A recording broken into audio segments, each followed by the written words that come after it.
Coucou tout le monde, c'est Aurélie, bonjour et bienvenue à chacun de vous, j'espère que vous allez tous vraiment très bien. On se retrouve aujourd'hui pour faire ensemble une carte interactive, une carte d'anniversaire avec balancier. Et vous allez voir que le mécanisme pour réaliser ce balancier ne demande vraiment que très peu de matériel. Donc vous pourrez adapter ça comme il vous plaira. Donc je commence par vous montrer cette carte de plus près, comme ça vous allez voir de quoi il retourne. Donc c'est une carte d'anniversaire, donc moi j'ai choisi des ballons. Et puis donc le personnage qui est attaché à ces ballons, il peut se balancer, comme s'il s'envolait dans les airs en étant suspendu à tous ces ballons. Voilà, donc on y va? Alors asseyez-vous, détendez-vous, abonnez-vous et c'est parti. Je vais commencer ma carte en préparant d'abord mes ballons. Et pour ça je vais prendre du papier canson illustration, puisque je vais utiliser mes feutres à alcool. Donc à chaque fois je vais prendre deux teintes dans la même couleur. Donc je vais commencer par les rouges, et donc je prends un rouge plus foncé, je dépose de la couleur et je vais aller dégrader ça avec un rouge plus clair. Vous voyez, j'y vais grossièrement, je fais simplement un dégradé sur une zone de mon papier. Et puis je fais la même chose avec les feutres orange, je dépose de la couleur plus foncée sur la base et je vais dégrader ça en montant avec la couleur la plus claire. Et je fais ça une troisième fois avec du jaune.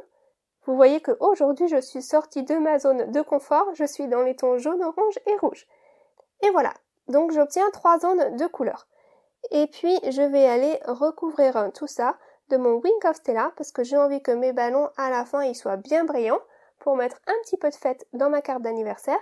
Donc je recouvre mes 3 zones de mon feutre Wink of Stella, qui est donc un feutre qui dépose du brillant de partout. Regardez, j'essaie de vous montrer ça.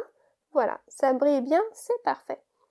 Alors ensuite, une fois que c'est sec, eh bien je prends ces deux petits dies en forme de ballon. Et je vais aller les découper plein de fois dans toutes mes couleurs. Alors moi j'ai de la chance d'avoir ces dies en forme de ballon. Si vous n'avez pas ça, pas de panique. Vous pouvez découper ça à la main ou vous pouvez prendre des dies qui ont d'autres formes. Par exemple des cœurs. On peut faire des ballons en cœur, il n'y a pas de problème. Ou des ronds ou des ovales. C'est vous qui voyez. Mais n'hésitez pas à être créatif si vous n'avez pas le matériel qui soit exactement le même que le mien. Eh bien vous prenez ce que vous avez et vous adaptez. Donc j'obtiens plein de petits ballons qui sont dégradés et brillants. Donc là, ils sont déjà pas mal du tout. Je vais aller fignoler ça avec un petit feutre gel blanc et je vais aller mettre des petits accents de lumière. Donc je dépose quelques petits motifs avec mon stylo gel blanc, comme s'il y avait des reflets sur ces ballons. Voilà, ça leur donne un petit peu de vie, ils sont moins plats comme ça, regardez. Ça ne demande que très peu de travail et puis tout de suite je trouve que c'est beaucoup mieux.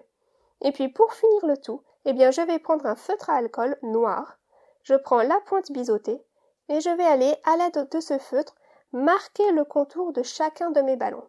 Comme ça, ça va leur donner une certaine définition à mes ballons, vous voyez là, et ça va donner une harmonie à ma carte. Comme mon personnage, je l'aurai tamponné avec de l'encre noire, donc il aura des contours noirs. Et donc pour avoir un petit peu plus d'harmonie, j'ai envie que mes ballons ils aient également des contours noirs. Comme ça, on pourrait croire qu'ils ont également été tamponnés, pourquoi pas. Je trouvais que sans contour, ça n'allait pas vraiment ensemble, alors que tout de suite, avec juste un contour noir, ça change tout. Voilà, c'est juste un petit truc comme ça pour donner un petit peu de vie à vos découpes. Et puis, pourquoi pas les faire passer pour des tamponnages. Donc voilà, je les ai tous faits. Ils sont brillants, ils ont leurs petits reflets blancs, et puis ils ont leur contour noir. Donc voilà, mes ballons, ça c'est fait. Ensuite, eh bien, je prends ce petit personnage-là. Vous avez déjà vu cette planche de tampon. Je l'ai déjà utilisé plein de fois. Et donc, ce petit ours-là, eh bien, j'ai été le tamponner, le colorier et le découper. Tout ça hors écran pour gagner un petit peu de temps. Et puis, hors écran, j'ai également été préparer un fond de carte avec des encres Distress Oxide. Vous m'avez déjà vu faire ça plein de fois également. Donc, je vous épargne ça aujourd'hui. J'ai préparé mon fond de carte hors écran et puis je l'ai déjà collé également sur une base de carte. Comme ça, c'est fait. Là, sur le dessus, j'ai simplement été pulvériser quelques petites gouttelettes d'eau. J'ai absorbé le tout avec un sopalin et puis ça me donne donc cet effet-là avec ces petites taches de partout. Ensuite, eh bien, je vais simplement prendre mes ballons et les disposer de sorte à avoir une petite grappe de ballons qui aille bien ensemble. Voilà, donc en fait, j'ai pas eu besoin de tous les ballons que j'avais préparés. Donc je vais avoir ma grappe de ballons qui sera là sur le haut et puis mon petit personnage qui sera sur le bas, qui sera attaché au ballon. Alors une fois que j'ai une disposition qui me plaît pour mes ballons, eh bien je vais aller les fixer par devant temporairement avec du washi tape. Alors mon washi là je l'ai bien collé et décollé plusieurs fois sur mes vêtements pour enlever un petit peu l'aspect collant. J'ai pas envie que ce soit trop collant, sinon quand je l'enlèverai, je risque de déchirer mon papier. Ça m'est déjà arrivé. Donc je l'ai bien fait coller plein de fois sur mes vêtements avant de le faire coller là à mes ballons. Voilà, j'ai fait ça hors écran évidemment, mais je voulais que vous le sachiez quand même. Donc je fixe tous mes ballons ensemble, dans la position voulue, et puis voilà, je prends de la colle et je vais aller par l'arrière coller ces ballons les uns aux autres, tranquillement. Je ne mets pas trop de colle parce que j'ai pas envie que ça aille baver sur le devant non plus. Et puis ensuite, je prends un petit morceau de papier et pour fixer encore mieux le tout, eh bien je colle ce morceau-là à l'arrière de mon tas de ballons. Voilà. Donc maintenant, eh bien tous mes ballons ne forment plus qu'un. J'obtiens un seul élément de tous ces ballons. Voilà, ma petite grappe de ballons. Alors c'était un petit peu de travail, mais je trouve que ça vaut le coup. Si vous n'avez pas de tampon ou de découpe qui ait beaucoup de volume et qui soit bien gros, eh bien c'est pas grave, vous pouvez prendre des plus petits et les assembler ensemble et obtenir comme ça, voilà, un assortiment avec des découpes plus petites, mais voilà, reconstituées ensemble, ça forme une jolie grappe. Alors ensuite, eh bien il va falloir aller accrocher ce petit personnage par-dessous. Donc pour cela, eh bien j'ai décidé d'utiliser du fil de fer. Donc c'est du fil qui s'utilise par exemple pour faire des bijoux avec des perles. C'est pas du fil épais, mais il est un petit peu rigide, donc il va pouvoir bien tenir mon personnage. Et donc je vais aller en couper des morceaux et les fixer à l'arrière, comme si voilà, il descendait de chaque ballon. Et donc là, eh bien, j'ai 8 ballons, donc il va falloir que j'ai 8 petits morceaux de fil de fer qui dépassent. Donc je les colle tranquillement un par un. Voilà ce que j'obtiens. Et je vais pouvoir donc prendre ça et accrocher mon personnage dessus. Alors avant de pouvoir fixer mon personnage, eh bien je vais un petit peu tourner tout ça là pour attacher bien les fils les uns aux autres et que ce soit plus facile à accrocher au dos de mon personnage. Donc là, mon personnage, eh ben, il est pas très grand. Donc la surface pour fixer mes ballons, elle est assez restreinte. J'ai utilisé du scotch double face. Vous pouvez prendre quelque chose de beaucoup plus gros que ça. Là, il y a juste sa petite main pour lui accrocher les ballons, donc c'est pas évident. Mais finalement, j'ai trouvé qu'en tournant autour de son bras, eh bien, ça tenait plutôt bien. Mais si vous voulez vous simplifier la vie, vous pouvez prendre autre chose. Vous pouvez par exemple découper un gros cadeau, carré ou rectangle, et ce sera très facile à accrocher par-dessus. Voilà. Mais moi, j'avais envie d'utiliser ce petit personnage-là, il me plaît bien. Donc voilà, là, c'est accroché, ça tient bien, c'est parfait. Alors par contre, le fil que j'ai utilisé, eh bien, j'ai pris ce qu'il y avait chez moi, et donc il était argenté, et ça me plaît pas trop. J'ai envie qu'il soit plus noir, plus foncé pour mieux ressortir. Donc j'ai décidé de prendre un feutre à alcool noir et d'aller colorier par-dessus. Voilà, donc si vous avez du fil de fer noir, je pense que ce sera plus joli et surtout plus facile. Moi, je l'ai colorié un petit peu par-dessus après, et puis finalement, ça a marché. Ça a déposé de la couleur noire, ça n'a pas bavé par la suite, donc voilà, j'étais très contente. J'y ai passé beaucoup de temps à mon petit bonhomme avec ses ballons, mais c'est pas grave, hein, j'avais vraiment envie de faire ça aujourd'hui.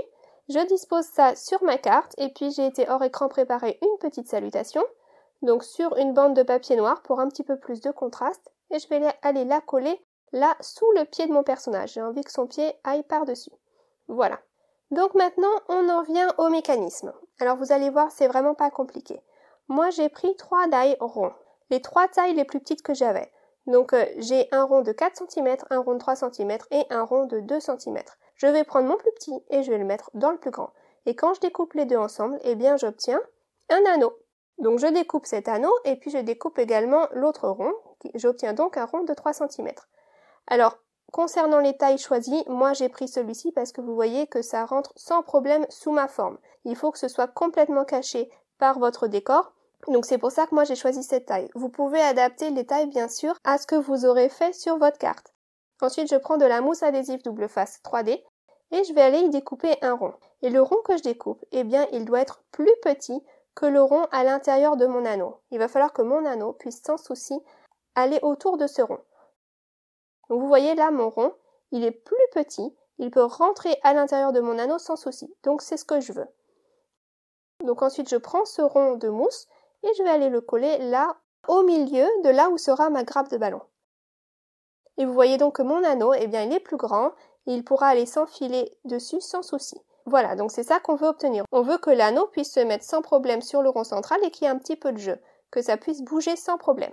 Donc là, mon anneau, eh bien, je vais lui mettre de la mousse adhésive tout autour sur l'extérieur, vous voyez. Donc j'ai été découper une fine bandelette de mousse 3D et je lui enlève sa protection. Comme ça va me permettre de la manipuler plus facilement parce que je vais pouvoir donc la tordre sans problème et donc la coller en arrondi tout autour de mon cercle. Alors bien sûr, ça colle un petit peu plus les doigts que quand il y a la protection, mais c'est pas grave. Voilà, j'ai pu la coller bien tout autour de mon anneau, donc sur l'extérieur en tournant. Et donc ça ira se positionner là, au milieu, autour de mon rond central. Mais pour que cet anneau reste en place et ne puisse plus s'enlever, eh bien il va falloir lui mettre une butée. Et c'est là qu'intervient mon autre rond que je m'étais découpé, celui de 3 cm.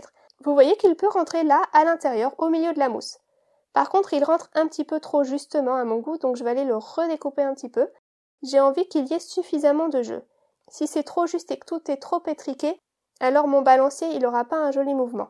Donc c'est pour ça que je redécoupe le rond. On s'en fiche si c'est mal découpé, ça ne se verra pas. Et voilà, donc comme ça, il est plus petit, c'est mieux. Il rentre largement à l'intérieur de l'anneau. Ensuite, j'enlève la protection qui était au-dessus du rond de mousse et je colle donc ma butée au milieu de l'anneau. Voilà, vous voyez? Et donc du coup, mon anneau là maintenant, eh bien, il est coincé, il ne peut plus sortir. Et c'est ça mon mécanisme. Vous voyez, c'est vraiment super simple. Quelques ronds et puis voilà, c'est fait. Alors si vous n'avez pas de dies, c'est pas grave, hein, vous pouvez découper les ronds à la main, c'est vraiment pas un problème. Pour donner un petit peu plus de poids à mon personnage, pour que mon mouvement de balancier soit meilleur, que ça bouge bien dans tous les sens, eh bien je vais rajouter donc un bouton à l'arrière du petit ours. Comme ça rajoute du poids et ça va aider à mieux balancer. Et puis là, vous voyez, autour de l'anneau, la mousse, elle est collante puisqu'on avait enlevé la protection. Donc je peux aller coller directement le tout par-dessus. Voilà. Et ça y est, c'est fait. Et si j'incline ma carte dans tous les sens, eh bien vous voyez que mon petit ourson se balance. Vous avez vu, c'est vraiment un mécanisme tout simple. Et puis donc vous pouvez vraiment adapter ça avec ce que vous avez chez vous. Alors là, j'essaye de vous montrer tout le brillant sur les ballons. Voilà, donc ma petite carte, elle est terminée. Et donc tout le mécanisme, eh bien, il est situé là au niveau des ballons, sur le devant de la carte. À l'intérieur, il n'y a rien, c'est tout vide. Le mécanisme, c'est vraiment juste ce qu'on a mis là au niveau des ballons. Et puis moi, voilà, j'ai mis des ballons. Vous mettez vraiment ce que vous voulez, vous adaptez ça avec ce que vous avez chez vous. Vous pouvez mettre une montgolfière, par exemple. Vous mettez vraiment ce que vous avez envie de faire balancer. Ça, c'est vous qui voyez. Voilà, j'espère vraiment que ce projet vous aura plu et surtout qu'il vous inspirera à créer. Si c'est le cas, n'hésitez pas à mettre le petit pouce bleu en l'air qui me fait toujours très plaisir. Je vous retrouve la semaine prochaine pour une nouvelle création. En attendant, prenez vraiment bien soin de vous, de tous ceux qui vous entourent et puis scrapez bien. Je vous souhaite un excellent week-end. Gros bisous, bye bye.